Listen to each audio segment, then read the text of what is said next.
Le coaching matrimonial dans l'Église, un terme nouveau, un terme de mode, c'est à cela que nous essaierons de répondre tout à l'heure à votre émission Sans façon que vous attendez tous.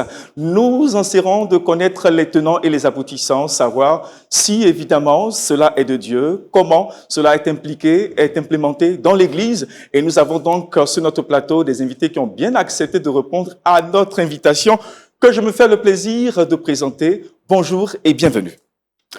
Prophétesse Estelle Zokou, pasteur principal et leader de la mission évangélique La Race des Vainqueurs. Bonjour, servante de Dieu. Bonjour, pasteur Madi, frère Madi, autant pour moi. Que l'Éternel vous bénisse. Amen. Merci d'être présente sur notre plateau. C'est moi qui vous À remercie. côté de la servante de Dieu, prophétesse Estelle Zokou, nous avons le pasteur Hugues Okpo de l'église AEC de Dabou. Que Dieu vous bénisse. Bonjour Amen, à vous. Amen, merci. Bonjour, monsieur Madi. Je crois que ce n'est pas la première fois que vous êtes sur notre plateau. C'est la seconde fois que je... Vous êtes un habitué donc du plateau. Que Dieu nous bénisse. Amen. À côté donc de notre frère Hugues, nous avons le pasteur Atangba Lawrence Yao. Bonjour pasteur. Bonjour, frère Madi. Bienvenue sur notre plateau. Merci. Et pour à toute fin utile, nous rappelons que le pasteur est à l'église des Assemblées de Dieu du camp militaire Yopougon, une commune d'Abidjan. Oui, nous sommes à Yopougon, Petit Toit Rouge. Voilà, Église Assemblée de Dieu. C'est là que nous sommes. Amen, amen. Et nous terminons évidemment avec la coach Blanche Awa. Elle est coach à personal branding et est issue du temple de la foi. Que l'Éternel vous bénisse. Amen. Merci pour votre présence. Déjà la thématique, elle vous parle, je pense. On peut y aller. Ouais. Téléspectateurs de Lumière du Monde Télévision, vous êtes priés donc de réagir sur la plateforme LMTV. Nous allons y aller tout de suite pour les questions d'ordre définitionnel. Alors, nous voulons savoir ce que c'est que le coaching. Qu'est-ce que c'est que le coaching? Nous allons aller avec le pasteur Awa, Okpo.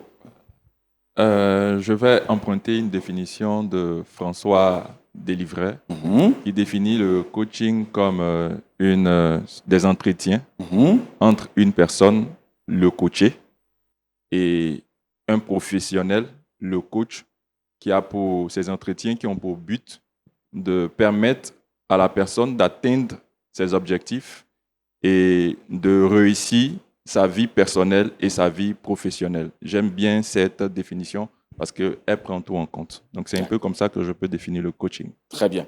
Pasteur Yao. Oui, il n'y a pas grand chose à ajouter. C'est effectivement ça. Le coaching est un accompagnement professionnel conçu dans le but d'aider un coaché, c'est-à-dire un aidé, à atteindre un objectif personnel ou professionnel qu'il s'est fixé. Il permet aux clients, quand nous parlons de clients en accompagnement, ce n'est pas le client duquel on attend quelque chose, mais celui qui participe au choix de la décision. Très bien. Voilà. Le client, quand il va dans un magasin, on peut l'accompagner, mais s'il doit choisir quelque chose, lui-même, il participe. Voilà. Donc, c'est dans ce sens qu'on utilise le terme client. Moi, je pensais à quelqu'un qui, après service, doit payer. Non. Non. C'est pourquoi j'ai tenu à expliquer ce terme client dans l'accompagnement. Le client, on parle plus de client, on ne parle pas de patient chez nous en relation d'aide. On D'accord. parle de client. Et je voudrais juste que le pasteur Okpo me dise pourquoi la dénomination coach et non pas entraîneur, La qui est dénomination... plus francophone. Je pense que c'est un emprunt c'est une expression anglo-saxon qui représente, c'est l'image de, vous voyez, chez les anglo-saxons, ils avaient les chats avec je sais pas comment je dis, les princes qui avaient des véhicules avec des chevaux. Et ceux qui sont derrière sont un peu ces personnes-là qui conduisent, qui dirigent. Voilà, qui dirigent les princes. Merci beaucoup. C'est de cette expression coach. D'accord. Provient l'expression coaching. Nous allons Voilà. laisser donc aux dames la possibilité maintenant de répondre. On va aller avec la prophétesse Estelle Zokou. Le coaching pour vous. Alors, tout a été déjà bien détaillé par nos deux hommes sur le plateau. Je dirais que le coaching, pour ma part, est un accompagnement, voilà, professionnel, personnalisé, voilà, opéré par un coach au compte d'un individu ou des personnes dans le but d'atteindre des objectifs, voilà, des résultats concrets et mesurables. Voilà, c'est ça le coaching. Je crois que notre servante de Dieu ne dira pas le contraire. On va donc avancer avec les définitions. Est-ce qu'on peut donc définir clairement le coaching matrimonial? Je crois que ça porte aussi le nom de coaching conjugal, n'est-ce pas? Alors, Ouais. qu'est-ce que c'est exactement?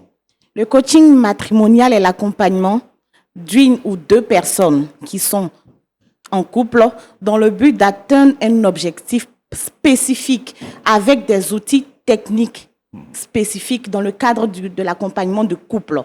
On peut utiliser, dans le domaine du coaching, on a beaucoup d'outils, mais exclusivement dans le domaine du coaching matrimonial, il y a des outils qui seront très appropriés pour que ces deux personnes-là trouvent une solution à leur situation.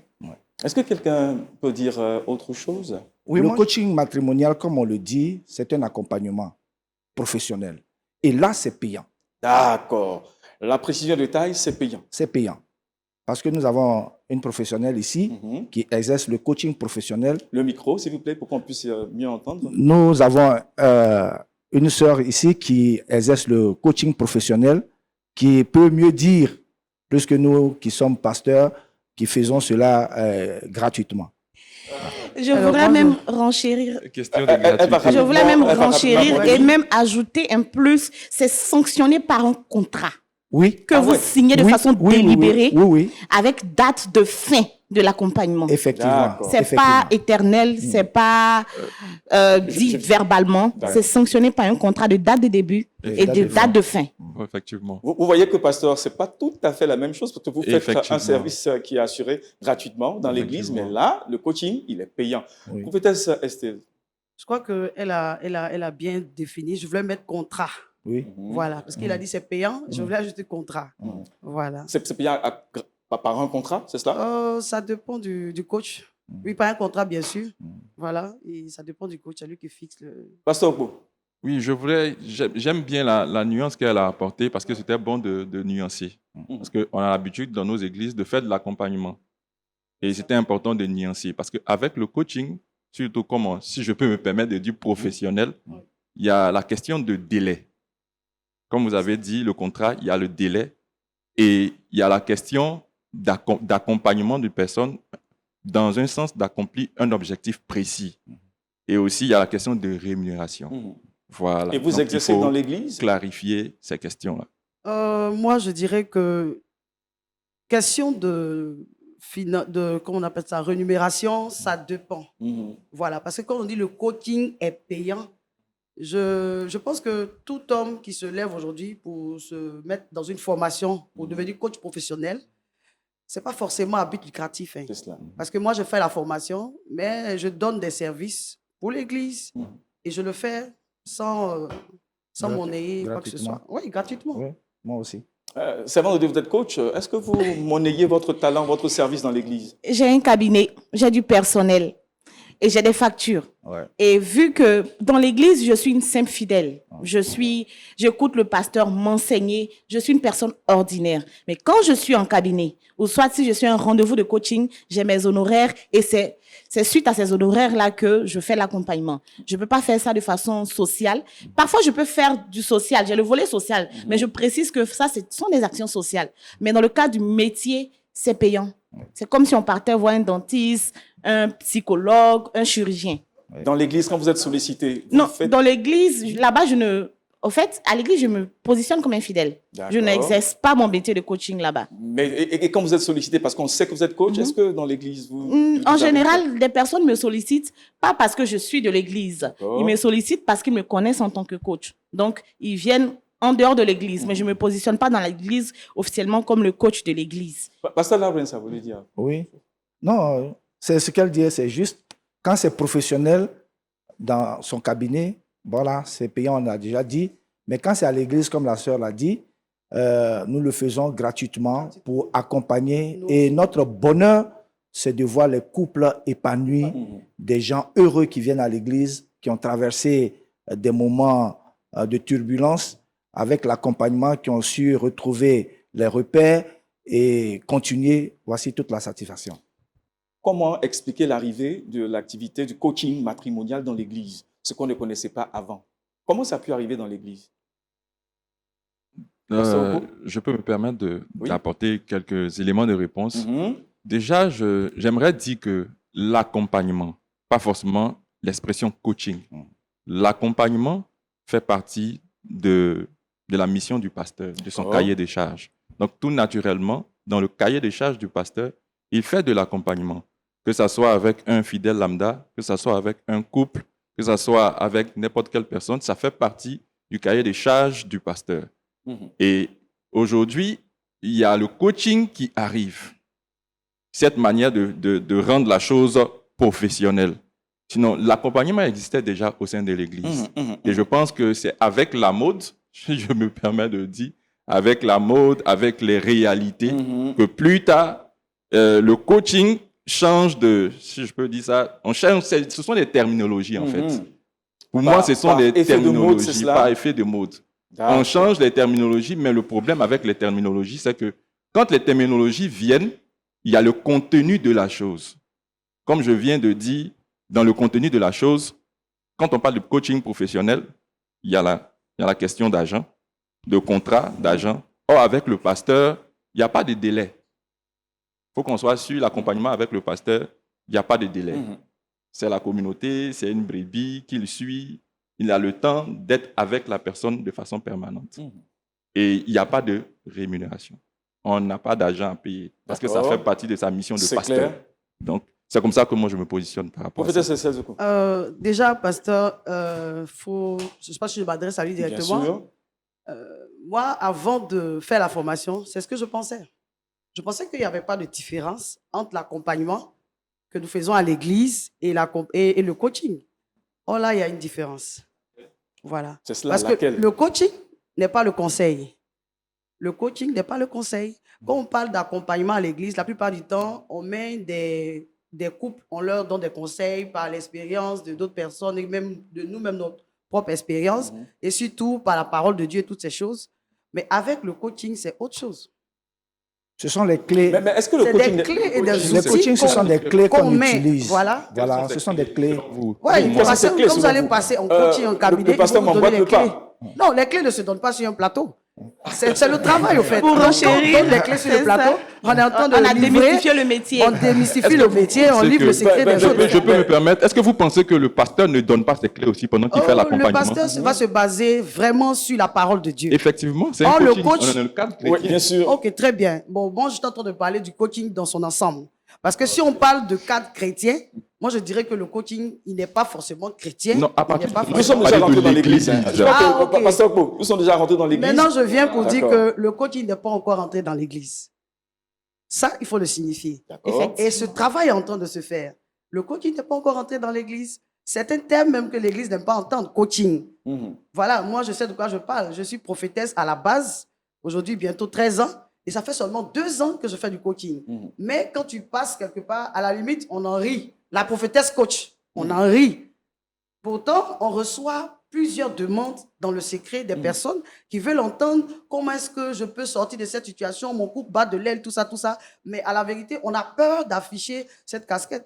Je connais une servante de Dieu dont je ne citerai pas le nom, qui a même lancé, je ne sais pas moi, son cabinet comme ça en tant que coach, mais qui a vite refermé, qui s'est fait rapidement appeler prophétesse encore, parce qu'elle avait reçu tellement de pics par rapport à ce sujet. Donc le coaching n'est pas encore entré dans l'église. D'accord. Pasteur, autant pour moi. Oui. L'appellation que nous avions dans nos communautés chrétiennes, Oui. c'est conseiller conjugal. C'est Quelle est tout. la différence avec le coaching aujourd'hui? Le coach, comme on le dit, travaille avec des clés. Des clés. Maintenant, les conseillers que nous avons à l'église se fait par expérience. Donc, la vie chrétienne est une transmission du savoir-être et du savoir-faire. Donc, c'est ce que nous connaissons, ce que nous avons vécu. La somme de ces choses, nous tirons des leçons et nous proposons cela à d'autres personnes pour éviter ça et là. Mais le coaching, c'est avec des clés. C'est avec des clés, des outils que vous accompagnez la personne et puis voilà, le résultat, il est probant. Moi, j'ai besoin de comprendre Ok. davantage. Bon, pour pouvoir enchérir sur ce qu'il a dit, la différence même entre le conseil le conseil conjugal et le coach, c'est que le conseil lui donne le conseil par rapport à son vécu, à son expérience, à ce qu'il a entendu, à ce qu'il sait. Le coach, sa première interdiction quand il commence le métier, c'est de ne pas prodiguer de conseils. Un coach qui donne le conseil, on peut lui retirer son certificat. C'est formellement interdit de donner un conseil. Parce que le coach ne transmet pas un savoir personnel. Le coach ne prodigue pas des instructions à son coaché. C'est de la psychologie. Il lui pose des questions qui l'emmènent à se poser lui-même, trouver des réponses en lui-même et lui-même, il met son plan d'action de solution pour sortir de sa situation. Mais je ne dis pas, ton mari te frappe, sors. Je vais te demander d'abord, comment est-ce que tu te sens? Est-ce que depuis que tu es rentré dans le mariage, tu as retrouvé ta dignité? Est-ce que tu te sens aimé? Toi-même, tu vas répondre. Et puis, on va te demander, donc, quelle solution tu mets en place pour sortir de cette situation? Le coaché va renchérir pour dire, je veux partir. Au bout de combien de temps? Comment tu vas partir? Mais là, quelle est la procédure? Un accompagnement sur le plateau. C'est-à-dire, c'est pour vous dire que le coach ne va pas dire, sors, fais ceci, fais cela, c'est interdit. Je vais laisser la relance au pasteur Po. Je peux intervenir pour dire que ce qu'ils sont en train de dire, je suis d'accord avec. C'est pas que je ne suis pas conscient de la notion du coach, de ce que le coach fait. Mais pour moi, je pense que ce n'est pas la généralité. Mais je pense que dans la question d'accompagnement, des pasteurs ont cette capacité et ont cette compétence. Et ils le font au sein de leur communauté. Peut-être parfois, on associe même, on a lu coaching, mentorat, on a lu toutes ces choses. Et puis on est pasteur, on a appris ces compétences, on est parti à l'école parce qu'à un certain moment donné, on a compris que les gens avaient besoin de ça. Les gens souffrent, ils ont besoin de ça, il faut qu'on pousse plus loin pour pouvoir aider ces personnes-là. Et puis on apprend ces compétences-là, on vient le faire dans nos communautés. Donc, poussons un peu la réflexion un peu plus loin. Vous êtes coach, vous avez des mécanismes d'apprentissage, mais est-ce que lorsque le chrétien vient pour exposer son cas, ce n'est pas avec la parole de Dieu que vous arrivez à leur donner des conseils? Ou au-delà de la parole de Dieu, vous avez un mécanisme particulier? Est-ce que c'est différent de ce que nos conseillers dans nos églises font? Puisque tout part de la parole de Dieu. Donc c'est pour ça que à quel niveau je veux voir un peu la différence. Il faut dire que le but, c'est le mieux-être du thème du client. Ça, c'est le but. Même le pasteur, quand il travaille, c'est pour que le frère ou le couple soit en bonne santé, se sente mieux. Ça, c'est le but principal. Donc, pour nous, les pasteurs qui avons fait la formation, on sait qu'il y a une petite différence, il y a un plus lorsque vous faites la formation. Ça, c'est clair et net.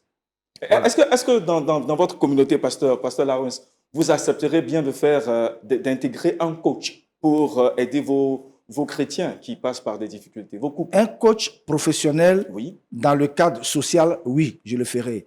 Mais payant... En dehors de vos conseillers matrimoniaux?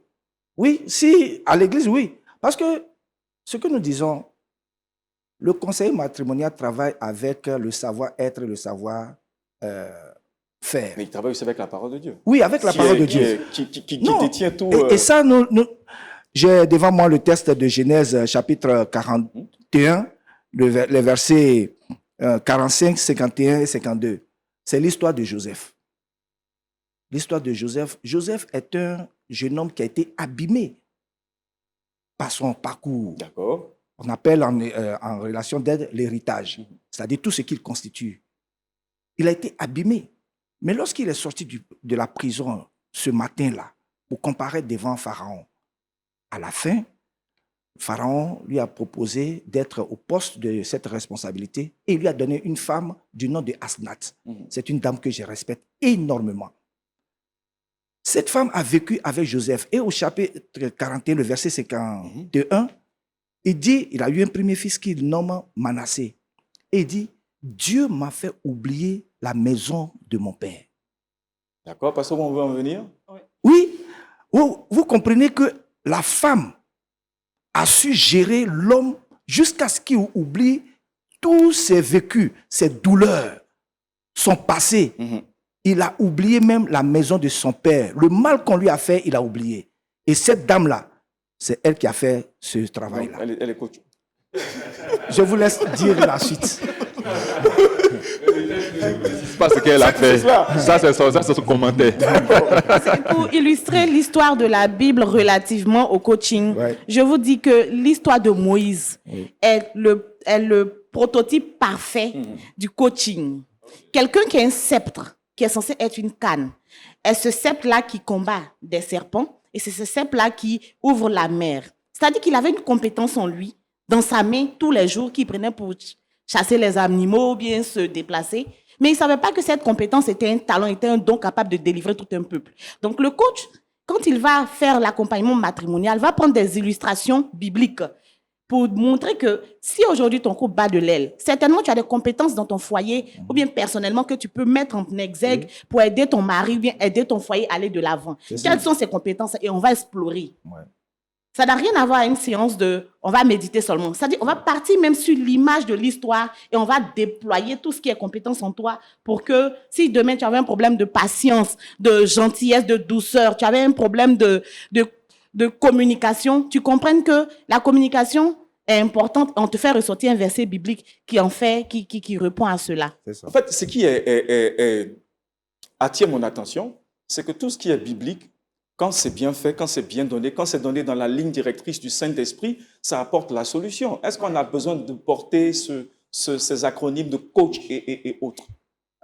Monsieur Madi. C'est là que je veux que nos téléspectateurs comprennent, parce que, voilà, pour revenir là-dessus, nos coachs ou bien nos pasteurs ou nos conseillers mais abordent la parole de Dieu qui a toute la quintessence pour guérir, pour aider.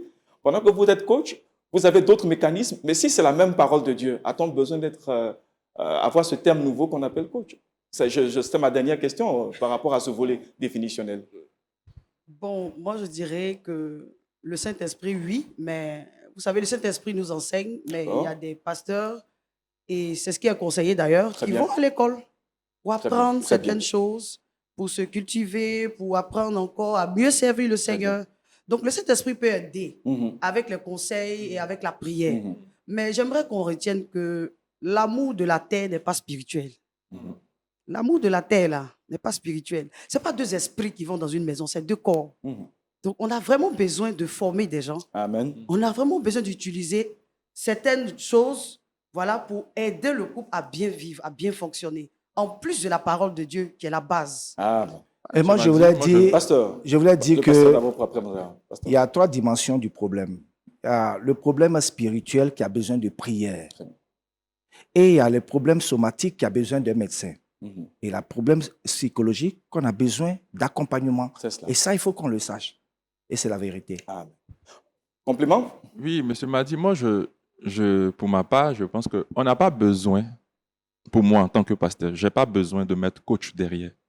Parce que pour moi, je pense que dans ma fonction de pasteur, en tant que berger, c'est de prendre tout en compte. De prendre tout en compte. Et aujourd'hui, il y a un thème qu'on utilise pour parler d'évangile holistique. Corps, âme, esprit. Et c'est dans cette posture que je me positionne et je me dis, en tant que pasteur, qu'est-ce que je peux faire? Et quand je suis limité et que j'ai besoin de compétences pour mes brebis, je suis capable d'aller apprendre ces compétences-là pour pouvoir permettre à mes brebis d'être à l'aise. Et quand j'ai fini d'apprendre ces compétences, je ne suis pas obligé de m'appeler coach. Oui. Je m'appelle le pasteur. C'est pourquoi je parlais de la reformulation du sujet. Très bien. Pour que ça soit adapté pour nous. Mais déjà que l'éclairage qui est apporté est formateur pour nos téléspectateurs. Mais évidemment. Si je peux... Servant de Dieu. Je vais rajouter quelque chose. Vous savez, la Bible a été claire. Mon peuple périt par faute de connaissance. La connaissance, elle est divine. Et la connaissance qui fait grandir, c'est Dieu qui autorise cela dans la vie de l'homme. Le coaching est une discipline qui est venue, je confirme cela, de Dieu pour donner des outils aux pasteurs, aux conseillers, pour être plus pointus dans leur méthodologie. Vous avez des personnes qui ont été déformées par leur origine familiale. Quand l'Esprit Saint vient, ils ont la foi, il vient le briser. Mais quelqu'un qui a appris constamment à crier sur une femme et qui rejoint un foyer, on dit, on ne donne que ce qu'on a reçu. Un fils qui a grandi dans une famille où son père crie sur lui, il s'est converti dans l'église, on lui donne, il trouve une femme, il se marie. Pour lui, la communication la plus agréable serait de crier pour dire, viens ici. Mais le coaching vient comme un outil pour lui apprendre à communiquer. On lui donne des outils. Il y a, par exemple, il y a le langage VAM, valoriser, améliorer, motiver. Quand on va enseigner ce terme-là pour lui dire que si tu veux de la douceur de ta femme, apprends à la valoriser. Apprends à la motiver dans ses actions. Apprends à lui donner, à améliorer ce qu'elle fait pour qu'elle puisse avoir confiance en elle. Cet homme-là qui a été déformé par sa famille, qui a connu le Saint-Esprit, qui a donné sa vie à Jésus, va comprendre qu'il y a un nouveau langage qu'il doit avoir à l'égard de sa femme. Et ça va sauver son foyer. Très bien. Je peux rajouter quelque chose. Oui, bon, elle a commencé. Prophétesse Esther. Alors, pour ma part, le coaching dans la maison de Dieu, si on peut dire comme ça, le coaching dans la vie chrétienne, vient pour aider l'enfant de Dieu à savoir aimer. Pour ma part. Parce que quand on parle de langage, hausser le ton sur sa compagne et toutes ces choses, ça c'est l'éducation. Savoir aimer, c'est quelque chose que peut-être on pense savoir faire, mais on ne le fait pas correctement. Quand nous allons dans Éphésiens chapitre 5, verset 25, Paul dit, Marie, aimez vos femmes, comme Christ a aimé l'Église. Il est en train de montrer un exemple d'amour que l'homme doit porter à sa femme. Parce que souvent, on voit des couples chrétiens qui sont malades faute comment on appelle ça, faute d'amour. Souvent, tu entends des femmes, nous qui sommes tout le temps en train de recevoir, en train de faire des entretiens, on entend trop de choses. On se dit qu'on s'aime, mais on ne sait pas si on entend aimer la personne comme elle aimerait qu'on l'aime. Et moi, je pense que le coaching vient pour aider, pour apporter vraiment un plus dans le savoir aimer chrétien. Quels sont les critères alors pour être coach? Quel est le critère essentiel? Pour moi, pour être coach matrimonial, c'est les mêmes critères qui sont requis pour un pasteur. Il faut qu'il soit marié d'une seule femme, qu'il éduque bien ses enfants. Un coach matrimonial qui lui-même ne maîtrise pas ses enfants, vraiment. Donc, ce sont les mêmes critères qui sont demandés pour le pasteur ou l'ancien ou le diacre. C'est le même critère. Généralement, même dans nos églises, ceux qui font l'accompagnement matrimonial, ce sont les anciens, les diacres. Voilà, les diaconesses. Je ne partage pas l'avis du pasteur. Allez-y. Parce que le coach, justement, n'a pas besoin d'être forcément marié. Expliquez. Le coach, il intervient comme un gynécologue. Il fait accoucher. Il n'a jamais pris de grossesse. Un coach, il se base sur des outils techniques. Donc, il te donne de pouvoir toi-même atteindre tes résultats sans forcément t'accompagner dans ce que tu es en train de faire. Or, à l'église, pour être conseiller conjugal, il faut être forcément assis avec tout ce qu'il vient de citer comme valeur et tous ces détails qu'il vient de donner. Mais pour un coach, on n'a pas besoin forcément d'être marié pour accompagner des couples, puisque c'est avec des outils qu'on travaille. Voilà. C'est pas l'expérience qu'on partage. C'est là que nos chemins se séparent. Parce que, en tant que pasteur, lorsque vous voulez encadrer ou donner la charge de l'encadrement des couples à une personne, il faut qu'elle-même sache de quoi il est question dans le couple. C'est cela. Quand vous utilisez vos outils, vous ne savez pas les caprices d'une femme. Et vous dites à l'autre, sois patient. On ne dit pas à l'autre. Non, c'est pas la patience qu'on a. Laissez le pasteur. Je comprends. Laissez le pasteur à l'église, l'accompagnement à l'église est un peu différent du coaching professionnel. Le coaching professionnel amène le client à trouver les clés en lui-même. Ça, c'est le coaching professionnel. Mais le coaching du pasteur, il y a un peu un mélange du coaching et de l'encadrement. Donc, qui se repose sur la Bible et les clés du coaching avec la prière. Donc, ces trois-là font que ça marche plus que le coaching professionnel même. Je m'a dit. Monsieur Okpo, Oui, vous avez posé la question. Pour moi, je peux dire qu'il y a 3 domaines de compétences. D'abord, il y a le savoir, la connaissance. Il faut être instruit. Il faut avoir des compétences. Il faut se faire former dans ce domaine. À l'église, parfois, on n'agit pas avec précision parce qu'on n'est pas formé. Donc, vous pensez qu'on a besoin de formation, voilà, de on a besoin, pour être plus précis dans ce qu'on fait, on a besoin, moi j'aime la formation.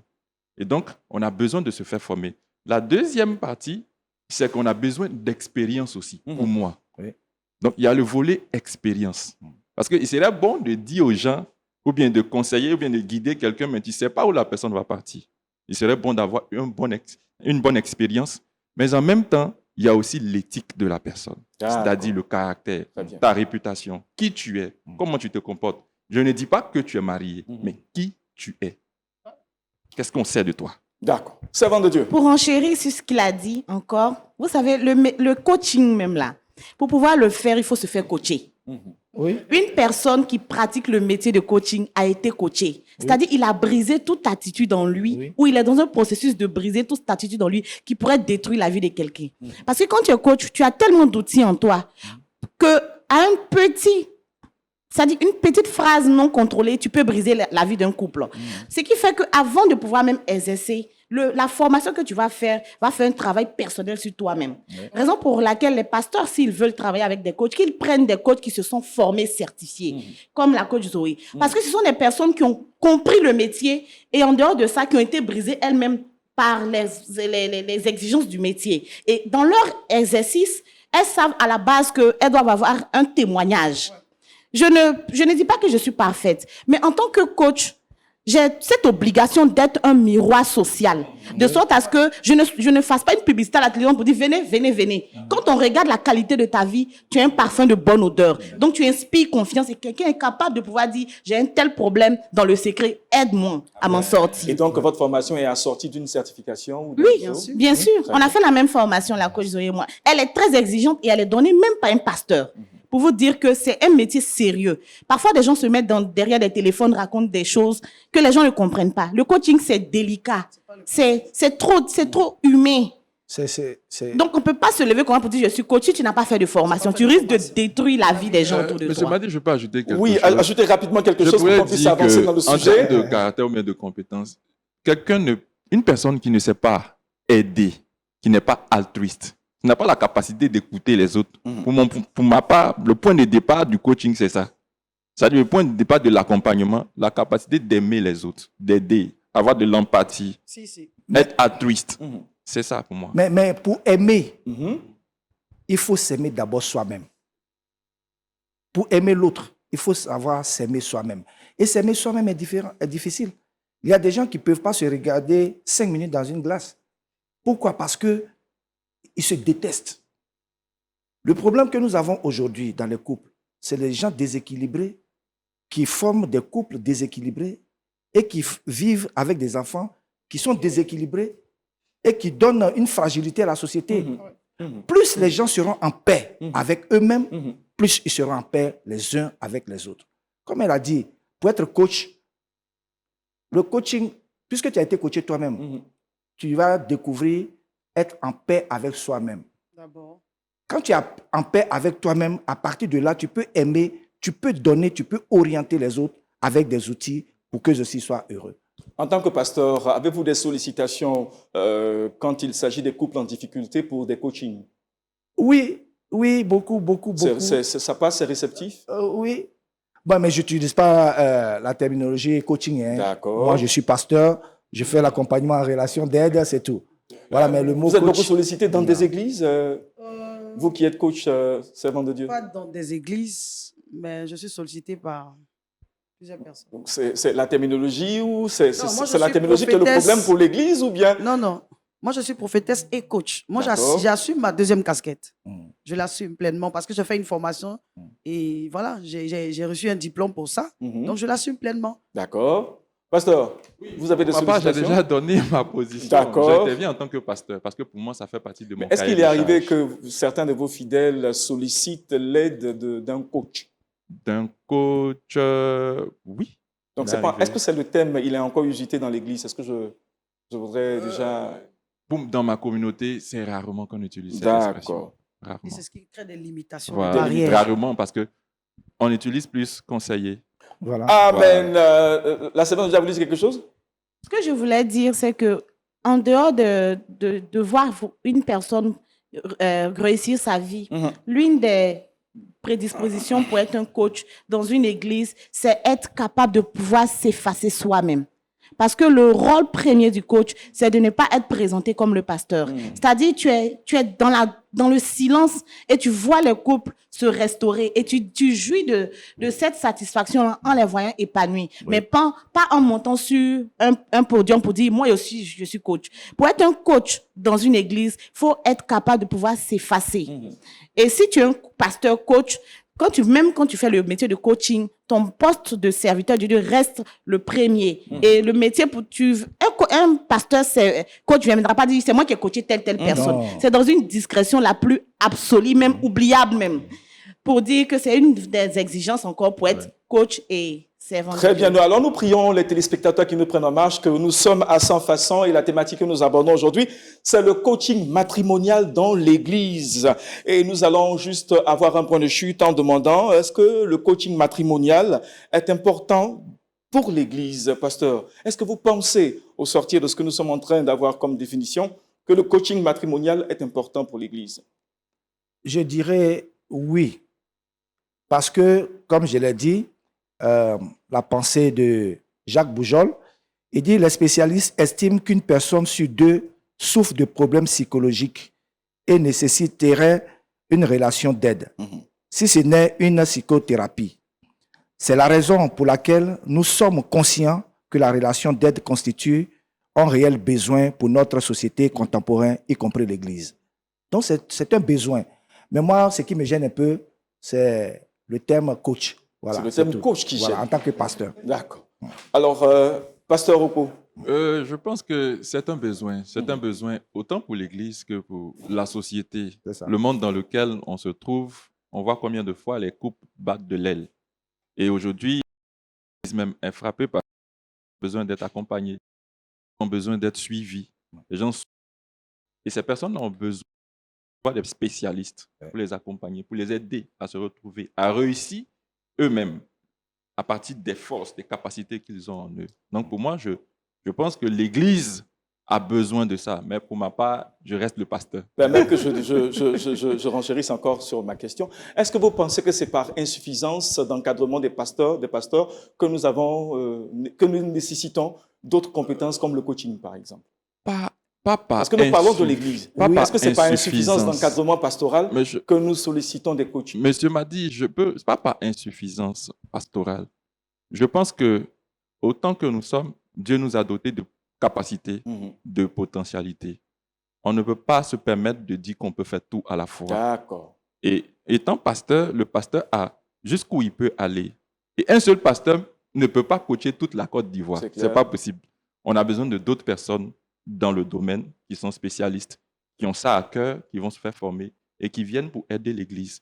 Si ces personnes viennent, que ce sont des laïcs, autant pour nous, nous bénissons le Seigneur. Si ce sont des pasteurs, nous bénissons le Seigneur. Pasteur, vous qui avez fait la formation, pensez-vous que c'est réellement important pour l'Église et à quel niveau vous pesez de son importance? Je dirais que ça dépend du but à atteindre. Voilà, parce que quand nous sommes en train d'enseigner nos fidèles et que nous voulons nous limiter à nos fidèles, on peut se passer de cette formation pour dire, bon, on va se baser sur des expériences, des techniques habituelles pour avancer. Mais lorsque nous sommes appelés à gagner un grand nombre et à parler à plusieurs personnes qui ne sont pas forcément de notre localité, on est obligé d'aller creuser encore, d'aller faire des formations pour que nous puissions être efficaces pour tout le monde. Donc, oui, moi, ce que je voudrais dire, c'est que lorsque vous faites la formation, vous comprenez que ce sont des outils à portée de main. Qu'en les utilisant, vous sauvez des gens. Donc, ça marche. Donc, ce qu'il faut, c'est la formation. On termine avec la servante de Dieu Bois, Awa. Blanche Awa. Blanche Awa. Moi, ce que je pourrais dire aujourd'hui, les pasteurs gagneraient en plus de faire une formation en coaching. Oui. Parce que quand vous serez en face d'une personne qui, bien que délivrée d'un quelconque esprit, mais a été déformée comportementalement parlant par la société, c'est grâce au coaching que vous allez l'emmener à changer d'attitude et à améliorer sa personnalité pour être plus agréable. Très bien. Vous savez, dans la parole de Dieu, nous avons l'apôtre Paul qui a été très explicite autour du mariage. Oui. Les tenants, les aboutissants du mariage, c'est l'apôtre Paul. Dans l'Ancien Testament, nous avons aussi un roi, Salomon. Oui. Est-ce que vous pouvez les appeler coach? Est-ce que c'est possible qu'ils portent cette dénomination coach? Je peux? Oui, allez-y, pasteur Oko. Pour ma part, bon. Pour mon arrière-plan, j'aime contextualiser chaque chose. Quand ils sont en train de parler, il n'y a pas de coaching. Ils sont en train de donner des conseils. C'est comme s'ils sont des prédicateurs. D'accord. Donc, si on prend ça dans ce contexte, c'est comme si tous les pasteurs qui se tiennent à la chair sont des coachs. Donc, Alors donc, Je vous laisse. ces pasteurs qui se tiennent dans la chair, qui prêchent, apportent des solutions. Apporte des solutions. C'est autant, ce sont les mêmes conseils. Paul écrit à qui? Mhm. Il écrit à une communauté. C'est en cela. tant que pasteur de la communauté qu'il prêche. Il fait une prédication, non pas un coaching. Et c'est sur cette base-là que nous continuons toujours d'encadrer nos... Oui, on peut nos s'appuyer mariés. sur ces bases-là et puis, Mhm. voilà, tirer Oui, des éléments. je pourrais dire, même si on ne peut pas dire qu'ils sont coachs, mais dans leur exposé, on trouve des éléments qu'on utilise Aujourd'hui. aujourd'hui comme des clés. Donc, moi, ce qui me gêne, c'est la terminologie coach. Coach. Moi, je parlerai plus d'accompagnement. D'accord. Voilà. Donc, quand vous lisez leurs écrits, leurs exposés, vous voyez que ce sont des gens qui ont certaines clés, Mhm. voilà, qui, en les pratiquant, les utilisant, vous pouvez ouvrir des portes. Mot de fin, nous sommes déjà à la conclusion de cette émission et nous allons certainement avoir une seconde la semaine prochaine avec nos mêmes invités s'ils acceptent évidemment notre invitation. Entre-temps, permettons juste à la prophétesse Estelle Zokou de donner son mot de fin. Alors, en guise de conclusion, pour moi, je dirais que le coaching n'est pas quelque chose à rejeter. Voilà. Pour les chrétiens, c'est quelque chose de plus qu'on gagnerait à ajouter à notre savoir. Voilà. Il ne faudrait pas qu'on soit effrayé par les terminologies, comme le Moi, je ne suis pasteur pas le dit. effrayé. Il ne faudrait pas que ça devienne pour nous comme nous sommes en train d'emprunter des choses qui ne sont pas de Dieu et tout ça. Non. Le coaching dans son entièreté, comme elle a dit, est divin. Pasteur Lawrence Yao de l'Assemblée de Dieu. Oui, il faut dire que je vais utiliser le mot coaching. Le coaching est un accompagnement qui donne des résultats probants. Pourquoi je dis que le coaching me gêne? Parce que le coaching est professionnel et il est payant. Ça, c'est vrai. Mais moi, je ne fais pas ça d'une manière lucrative, avec des contrats. Donc, moi, j'utilise plus l'expression accompagnement. Sinon, le coaching, aujourd'hui, c'est un besoin. C'est un besoin. Lorsque vous faites la formation, vous n'allez même pas discuter. Vous savez de quoi vous parlez. Vous savez que les gens souffrent. Vous savez que la clé est encore dans leurs mains. Vraiment, c'est le coaching qu'il faut. Amen. Merci beaucoup, pasteur. Terminons avec le pasteur Ogbo et la servante de Diawa. Moi, j'aborde dans le même sens que le pasteur. Bon, vous comprenez qu'on est pasteur. J'aborde dans le même sens que le pasteur parce que pour moi, je n'ai pas de problème avec la terminologie coaching. Pour moi, c'est beaucoup plus professionnel. Parce que nous faisons dans nos communautés, en tant que pasteur, je mets dans ma position de pasteur, on ne le fait pas à but lucratif. Et ça ne nous empêche pas d'aller nous faire former pour être plus professionnel, pour être plus pointu sur des questions. Parce que je pense que l'Église a besoin de ça. Et en même temps, les laïcs qui ont la possibilité de se faire former pour apporter de l'aide à l'Église, il faut que ces laïcs-là le fassent. S'ils ont ces compétences, qu'ils le fassent. S'ils le font, moyennant quelque chose, pour moi, il n'y a pas de problème. Mais en tant que pasteur, je ne peux pas le faire. On termine avec la servante de Dieu, Blanche Awa. Ce que moi je vais ajouter, c'est de dire à tous mes frères pasteurs ici de ne pas avoir honte de ce métier. Et nous qui exerçons pleinement, on l'assume. Dans toutes les corporations, il y a des brebis galeuses. Et ce n'est pas parce que des gens ont usé de ce nom pour faire de l'exhibition ou bien de l'exagération, mais de la déformation, que moi qui suis professionnelle, je vais avoir honte de mon métier. Surtout que je me suis fait certifier. Si tu as fait une formation en tant que coach, sois à l'aise de dire je suis coach professionnel et pasteur. Non seulement je vais t'accompagner dans ta marche avec Christ, mais je suis capable de t'accompagner pour que tu te perfectionnes davantage. Parce que ce sont deux métiers qui ont le même objectif de faire grandir l'homme et l'amener vers Christ. Le coaching matrimonial dans l'Église, qu'en pensons-nous? Nous allons atteindre notre conclusion maintenant. Et puis, juste vous donner rendez-vous pour la semaine prochaine, pour la suite de cette émission, pour la bonne compréhension des téléspectateurs. Prière donc de réagir sur la plateforme Lumière du Monde Télévision. Et je crois que nos téléspectateurs, nos pasteurs ici sur le plateau se feront gré de toucher à quelques pans de vos différentes préoccupations. Entre-temps, nous vous disons au revoir à la semaine prochaine et que Dieu vous bénisse. Shalom chez vous. Shalom.